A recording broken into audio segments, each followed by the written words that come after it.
এটা একটি নমুনা ফর্ম।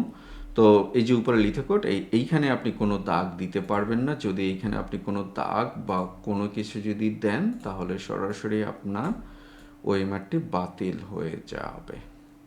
ঠিক আছে? এবং ওএমআর পাওয়ার পর আপনি ওএমআরটাকে একটু ভালো করে চেক করে নেবেন। আপনাদের অন্তত 15 থেকে 20 মিনিট আগে আপনাদেরকে ওএমআর দেওয়া হবে।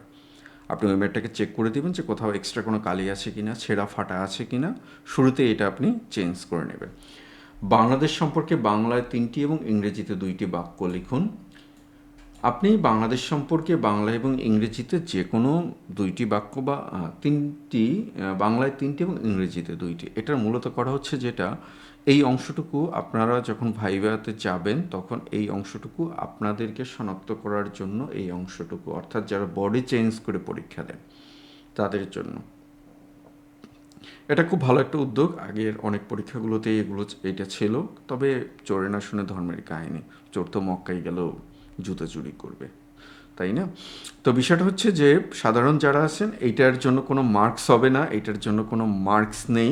আপনাদের মার্কসটা হচ্ছে নিচের পার্টে, আমি সেখানে যাচ্ছি। অর্থাৎ আপনি আপনার মতো করে লিখবেন যাতে হাতের লেখা দিয়ে আপনাকে শনাক্তকরণ করা যায়।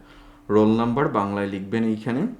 আমি আবার একটু বলে রাখি, এটা একটি নমুনা ফর্ম। মূল ফর্ম আমি আশাবাদী যে এর সাথে পুরোপুরি মিলবে, শুধু ধারণা দেওয়ার জন্য দুঃখিত। প্রার্থীর নাম বাংলায় এবং ইংরেজিতে, পিতার নাম বাংলায় এবং ইংরেজিতে, মাতার নাম বাংলায় এবং ইংরেজিতে। আপনার যেভাবে আপনার রেজিস্ট্রেশন কার্ডে বা আপনার ভোটার আইডি কার্ডে যেভাবে লেখা আছে আপনি ঠিক ওভাবে লিখবেন। কোনো কাটাকাটি করবেন না। যে জিনিসটা না বুঝবেন, কক্ষ পরিদর্শক মহোদয় আপনাকে আগে ব্রিফিং দিবেন।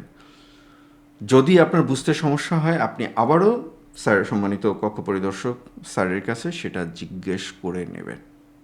ভুল করা যাবে না। কেবল একটা ওএমআরই আপনাকে দেওয়া হবে। শুধু আপনি না, যতজন পরীক্ষার্থী আছেন সবার জন্য একটা ওএমআর। রোল নাম্বার বাংলায় লিখবেন। এখন বাংলায় লিখতে গিয়ে ভুল ক্রমে আপনি ইংলিশে লিখে ফেলছেন, ভাই কাটাকাটি করবেন না।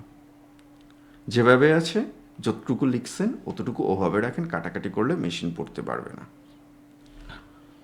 যদি এই অংশটুকু মেশিন পড়বে না, মেশিন পড়বে এই অংশটুকু। এই যে বাংলায় ধরেন প্রার্থীর নাম, আপনি বাংলায় লিখতে গিয়ে প্রথমে আপনি ইংরেজি লিখে ফেলছেন, কোনো সমস্যা নেই। যতটুকু লিখছেন একটানে কেটে তারপর আপনি লিখে দেন। ওভার রাইটিং, কাটাকাটি, ইরেজার দিয়ে ঘষা মাজা এগুলো করবেন না।